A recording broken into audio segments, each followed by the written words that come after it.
minutos de la mañana, el día de ayer tomamos conocimiento de un comunicado de Rutas de Lima, una carta además dirigida a la Municipalidad Metropolitana de Lima, donde se informaba que el precio del peaje subía, que a partir de una fecha, todavía no conocemos, por lo menos a esta hora, con exactitud cuándo será, pero entendemos que la empresa se ha comprometido a avisar con 10 días de anticipación, costará 7 soles 50 en todas aquellas casetas donde opere Rutas de Lima.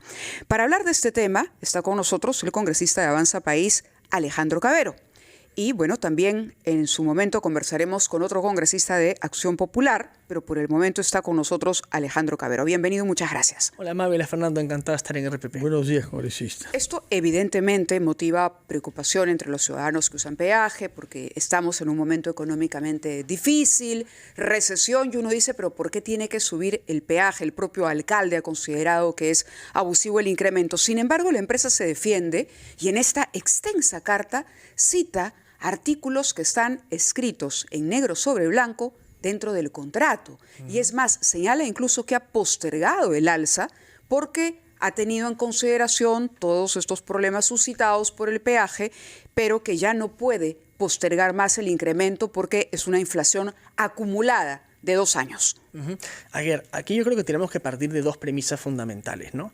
La primera es que este es un contrato de concesión con un origen corrupto en una coima. ¿Pero en todos los peajes que administra Rutas de Lima? No, en los que administra en la ciudad de Lima, que son los que concesionó la señora Villarán a 30 años de concesión. Creo que son 8. Ya, eso. 2.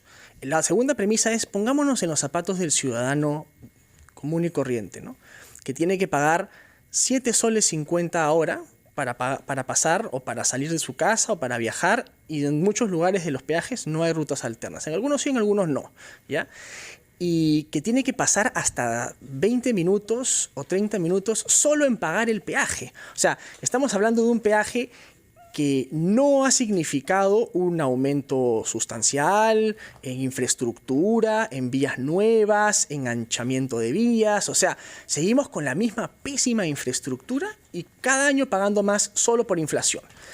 ¿Ya? La inflación tú ajustas porque se han aumentado los costos, ¿no es cierto? Uno aumenta el precio del peaje porque se supone que le aumentan los costos y los costos de mantenimiento. Pero ¿acaso el concesionario está aumentando el peaje usando la inflación como criterio para darnos mejor infraestructura o para llevárselo por más utilidades? O sea, la inflación, el aumento del costo vía inflación está siendo utilizado para que con ese aumento de costos nos den mejor infraestructura, pero el mejor concesionario mantenimiento. Tiene personal, digamos. O sea, poniéndome de la otra orilla, ¿me entiende? Yeah. El concesionario dice, necesita cumplir obligaciones también con todo el personal que tiene. Y ese personal, me imagino yo, tiene una planilla, unos ingresos, son trabajadores que también sufren el impacto de la inflación. Pero, a ver, Rutas de Lima, el concesionario se ha llevado más de $1.000 millones en utilidades y alrededor de $200 millones en inversión en infraestructura. Ellos no están perdiendo plata ni están al borde de los costos en su operatividad. ¿Ya? El aumento de inflación, o por inflación, o con causa de inflación, está yendo básicamente a utilidades de la empresa, porque eso no se va a ver reflejado en ningún tipo de mejora en la infraestructura. Y la gente lo ve. La gente lo ve, uno pasa por los peajes al sur, en la vía de evitamiento, y la vía de evitamiento no evita nada. Al contrario, es un atolladero de tráfico donde te demoras media hora en pagar el peaje, en unas casetas viejas, en una infraestructura pésima.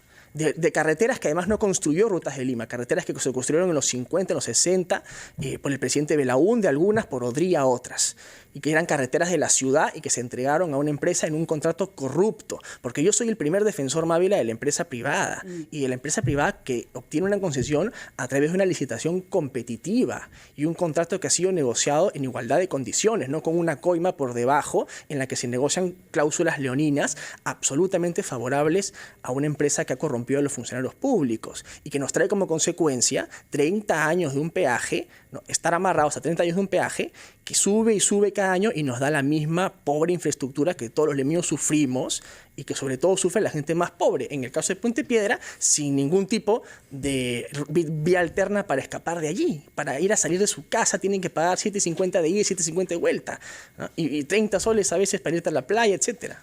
Señor Cavero, lo que dice usted parece sumamente coherente si bien dice que usted es un defensor de la empresa privada y de la seguridad jurídica, yo quisiera que complemente su punto de vista con dos temas que no han sido mencionados. Uno, ¿por qué no hay una ruta alterna como en el sur? Porque estos problemas no se plantean para la misma ruta de Lima.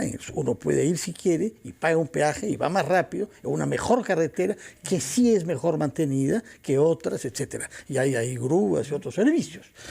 En el sur no se plantea el problema. En el norte sí. El contrato no impide que la municipalidad distrital y la municipalidad provincial construyan una vía alterna. No se ha hecho esto. Yo quisiera su opinión sobre ese punto. Porque el otro punto, por favor, es si las cosas son tan claras como las que dice usted, ¿por qué perdemos sistemáticamente los laudos arbitrales? ¿Por qué los árbitros encargados de ver este tipo de problemas fallan sistemáticamente contra los intereses del Estado peruano, en este caso de la municipalidad? Tanto los planteados por Jorge Muñoz como los que han venido después. Eso tiene que ver básicamente con que el contrato se negoció justamente por causa de la corrupción. Ese contrato es un contrato absolutamente abusivo desde todo punto de vista, incluso desde el punto de vista de cuánto recibe la Municipalidad de Lima para poder hacer obras como por ejemplo vías alternas a la concesión. La Municipalidad de Lima recibe alrededor del 4% de lo que se obtiene de Rutas de Lima. En el PRO existen otras concesiones, empezando por ejemplo, quiero poner el ejemplo del aeropuerto, por ejemplo, que a mí me parece una concesión que funciona muy bien. Lima Airport Partners, la concesionaria del aeropuerto Jorge Chávez, le paga al Estado peruano alrededor del 50% de sus ingresos. Y a pesar de que le paga 50% de sus ingresos... Al Estado, pero esos impuestos. No, al Estado peruano de las utilidades. Ruta de Lima paga impuestos. De las utilidades. Si es el Estado, si paga el Estado. No es lo mismo que no, pero de sus utilidades. O sea, de todo lo que le ingresa en utilidades, alrededor del 50% van al Estado peruano. Con lo cual, y el Estado peruano no ha puesto un sol en construir ni el actual Jorge Chávez, ni el nuevo terminal Jorge Chávez que estamos a punto de inaugurar a principios del próximo año. Eso ha sido autofinanciado, dándole 50%. Rutas de Lima le da a la municipalidad 4%. Para hacer obras. ¿Pero paga impuestos para hacer más de eso o no? El IGB ya te lo cobran en el peaje, porque además un sol y pico del peaje de 7.50 es el IGB que tú pagas. ¿Ah? O sea, el Estado, mañana la presidenta va a decir exonero de IGB el peaje y pagaremos todos un sol menos, pero eso le va a costar también a todos los peruanos. O sea, y a quien le tiene que costar es, digamos, finalmente a quien asumió la inversión. ¿Por qué? Porque acá lo que estamos viendo es que tenemos un contrato producto de la corrupción absolutamente leonino. ¿Y la otra razón cuál es? ¿Por qué perdemos los arbitrajes? Porque nadie se le ocurrió poner una cláusula anticorrupción. A ver, el tema da todavía para un rato más de conversación con el congresista Cavero. Son las 8:46, vamos a ir a una pausa y regresamos para hablar del tema de los arbitrajes y también de esta solicitud desde el Congreso para que se presenten los representantes de la empresa, para que se presente el alcalde, las exhortaciones que se están haciendo al Tribunal Constitucional para que resuelva un amparo también que se ha presentado al respecto. Vamos a la pausa y regresamos. Ana, continuamos conversando con el congresista Alejandro Cavero a propósito de esta polémica provocada por el incremento en el precio del peaje, que costará 7 soles 50. En algunos casos, en otros, como conversábamos durante la pausa, el que está mucho más al sur, me parece que 20 soles ya va a costar, creo. Bueno, cuesta como 20 soles. El hecho es que, claro, no cae bien la noticia, pero la discusión gira en torno a si es legal, está contemplado en el contrato, qué se puede hacer, por qué de pronto la municipalidad tampoco le ofrece al ciudadano otras vías alternativas a las de estas concesiones y finalmente justamente no le deja en manos a un concesionario que, de acuerdo a lo que usted dice, se firmó en un contrato que le parece leonino y abusivo, pero que legalmente está ahí. Y es por eso que la cotación de Fernando era válida antes de la pausa. Estamos perdiendo todos los arbitrajes. Sí, estamos perdiendo los arbitrajes porque esto evidentemente es legal, porque se hizo un contrato que no incluía cláusula anticorrupción, ¿no? Y por tanto, pues, digamos, el Tribunal Constitucional, si va a querer salvar el asunto, va a tener que hacer una interpretación ya sistemática, ir al fondo de principios y derechos constitucionales que están siendo vulnerados aquí, la libertad de tránsito, Claro, ahí hay una demanda de amparo, ¿no? Sí, digamos, y lo que va a haber es que interpretar, digamos, el fondo del asunto, ¿no? Sobre si, digamos, un contrato finalmente, un acto jurídico derivado de un acto ilícito, como dice el Código Civil, puede surtir efecto, incluida la cláusula arbitral, por tanto, para que el contrato se declare nulo a nivel del Poder Judicial. Eso va a haber que discutirlo, porque alguna solución hay que darle a los ciudadanos. O sea, las principales vías de comunicación y de acceso a la capital del Perú, que tiene 12 millones de personas, está concesionada a través de la corrupción y tiene unos precios de peaje que no se condicen con la calidad de la infraestructura que le dan a los ciudadanos, que es básicamente 20 minutos de pago de peaje y de tráfico. Entonces, y en horas punta pueden ser unos atolladeros tremendos, con lo cual uno está pagando ¿por qué? O sea, uno paga el peaje. ¿Cuál es la razón por la que yo pago 7.50 cada vez que paso por ahí? ¿Para ir por una vía más rápida realmente? Porque además esas vías hay que recordar que no se construyeron por el concesionario. Son vías del Perú, vías que construyó Odría, algunas, Belaúnde, otras. Claro, no solamente vías más rápidas, sino se supone que carreteras en mejor estado, que hay un mantenimiento de la vía. Y eso se tiene que ir actualizando también. De acuerdo, pero no hay otra. Pero el problema es ese. O sea, si tú no vas por la vía de evitamiento, ¿por dónde pasas? O sea, ¿a dónde vas? ¿No?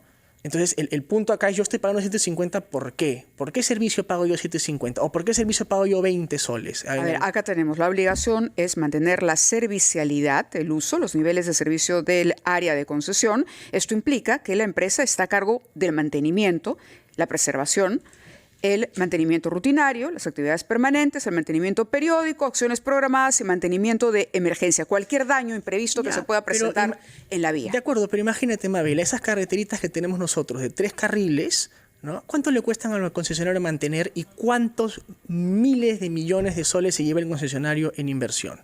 ¿Y cuánto nos devuelve en inversión?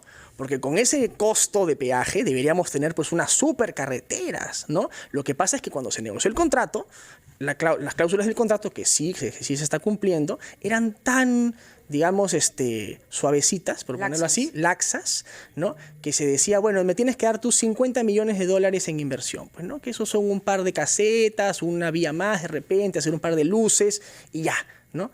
No se le exigió realmente a un concesionario que iba a tener tal nivel de utilidad que nos revirtiera eso a la ciudad con un nivel alto de inversión y de mejora de la infraestructura. Eso no se le pidió en su momento al concesionario porque era producto de un contrato corrupto. Entonces, no se negociaron bien las condiciones de un contrato que debieron negociarse mejor. Señor Cavero, todos estamos de acuerdo que en los años, hace ya más de 10, en que se firmó ese contrato, Odebrecht gobernaba en este país y hacía todas las cosas que nos ha descrito.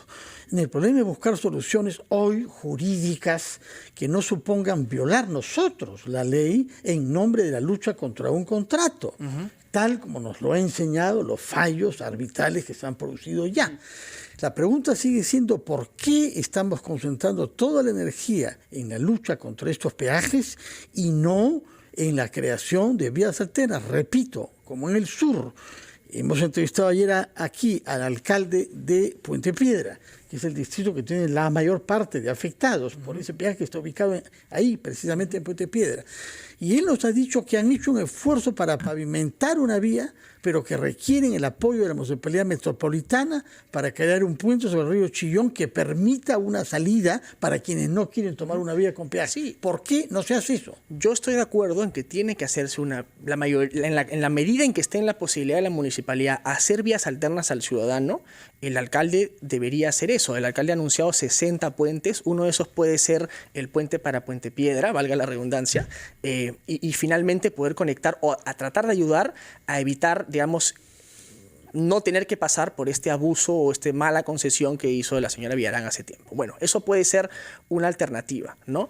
Que yo creo que se tiene que hacer, pero lo otro es no podemos dejar de ver que ese concesionario le da un porcentaje ínfimo de sus utilidades a la Municipalidad de Lima para hacer obras para la ciudad, mientras que otras concesiones mejor negociadas le dan un porcentaje muchísimo mayor. Ya había puesto el ejemplo de 4% a Lima, mientras que el aeropuerto le da 50% al gobierno central. Entonces yo creo que necesitamos, si bien tampoco yo creo que debemos nosotros decir, bueno, ¿sabes qué? Esto ya se hizo y entonces tenemos que sentarnos. Yo sí creo que el Tribunal Constitucional puede hacer una interpretación mucho más fuerte de los principios de la Constitución que evitan pues que este tipo de abusos del derecho y de concesiones corruptas deban surtir efecto en el tiempo, ¿no? Y darnos a los peruanos una solución constitucional y jurídica también, pero haciendo respetar aquello que no se respetó legal y constitucionalmente en su momento. El tema es bien complejo porque lo que ha dicho Fernando es cierto, ¿no? Conocemos ya, gracias a todo el escándalo y a los destapes de Lavallato, el peso que tenía y la manera como había corrompido el Estado, la empresa Odebrecht, no solamente en el Perú. Eso es cierto, pero se da cuenta hoy de la responsabilidad que tienen las autoridades de velar por los intereses del Estado a la hora que firman un contrato. Por supuesto, y la función importantísima del funcionario cuando firma un contrato de concesión está, digamos, llevando a los ciudadanos a tener que someternos a condiciones o ventajosas o desventajosas por décadas. Porque por ese contrato hay un proceso penal que va a seguir su curso, que continúa. Y yo creo que los que fueron responsables de este contrato deben terminar bien presos, ¿no? Y tienen que pagar sus culpas como todo ciudadano. Y pongámonos en los zapatos, Mávila, del ciudadano común y corriente. No, es absolutamente del comprensible lo que usted dice. Pagar 7.50 pero por claro, media hora de tráfico. Por otro lado, la empresa privada dice, caramba, pero si no respetas un contrato, es decir, ¿cuáles son las señales que envías en momento en que necesitamos atraer inversiones? ¿Sabe? Entonces, el impacto for export, ¿no? Chiquito, yo solamente diré una cosa a los inversionistas. Yo soy el principal defensor de la inversión privada, Mávila, pero la inversión privada honesta. O sea, yo te puedo decir que en el Perú lo que tenemos que dar la señal es que los contratos que se negocian con corrupción, no. Los contratos aquí se negocian en una licitación competitiva y en una negociación para la concesión, en una negociación contractual entre el Estado y el concesionario de igual a igual. Eso es el libre mercado, porque eso es lo que finalmente legitima el modelo frente al ciudadano. El ciudadano cuando pasa por el peaje y paga 7.50 y queda media hora en el tráfico, odia el sistema, termina odiando el sistema. Y yo creo que tenemos que legitimar el sistema dando la señal de que acá concesiones corruptas y abusivas, no. De manera que usted cree que ese contrato debe ser modificado por decisión unilateral, eventualmente. El Tribunal Constitucional tendrá que decidir finalmente si ese contrato, por haber sido fruto de un acto ilícito, el acto... Pero eso tiene que ser todavía fruto de una condena. Hay un juicio a la señora Villarán y a otros funcionarios. No hay todavía una condena sobre eso, de manera que está presumiendo usted antes de que haya una decisión. Hay una confesión de parte, ¿no? La señora Villarán ya ha reconocido, y Odebrecht también, que han pagado coimas por ese contrato, con lo cual yo creo que el Tribunal Constitucional evidencia tiene para hacer la interpretación de que un acto jurídico fruto de un acto ilícito es automáticamente nulo. Ojalá que las soluciones sean, como usted pretende, jurisdiccionales y no en el terreno, construyendo vías alternas. Ambas cosas pueden ser. Bueno, pueden haber vías alternas y nuevas concesiones. Una nomás, ¿ah? Hasta el momento no los hemos escuchado tanto comprometerse con la otra. Usted quiere que sea el Tribunal Constitucional. Lima, una cosita, Lima es una de las ciudades, no solo del Perú, del mundo y de América Latina, con menos inversión por habitante al año en presupuesto. 10 soles en gasto de inversión al año para 12 millones de personas. Lima necesita dinero, necesita infraestructura. Pero para eso necesita inversión privada. Sí, y para eso necesitamos dar confianza y garantías a los inversionistas. Pero no con dudo corrupción. que interpreten lo que usted está diciendo como yendo en ese sentido de la seguridad jurídica. No con corrupción, porque eso lleva a peores caminos, ¿no? Pienso yo. Ojalá que la corrupción sea condenada donde corresponde, en los tribunales, y felizmente que los juicios están marchando. Bien lentitos, porque tienen ya décadas. Ya han llegado pues a su fase judicial, ¿no? Han salido de la larga. La señora Villarán está ahí feliz de la vida caminando por Lima. Sí, usted sabe muy bien. Muchas gracias, señor Cavero, por su presencia y por su insistencia en que la inversión privada en el Perú debe hacerse sin corrupción y buscar los mecanismos, si lo he comprendido bien, jurídicos y jurisdiccionales para evitar que eso suceda. Muchas gracias y muy buenos días. Buenos días. Gracias.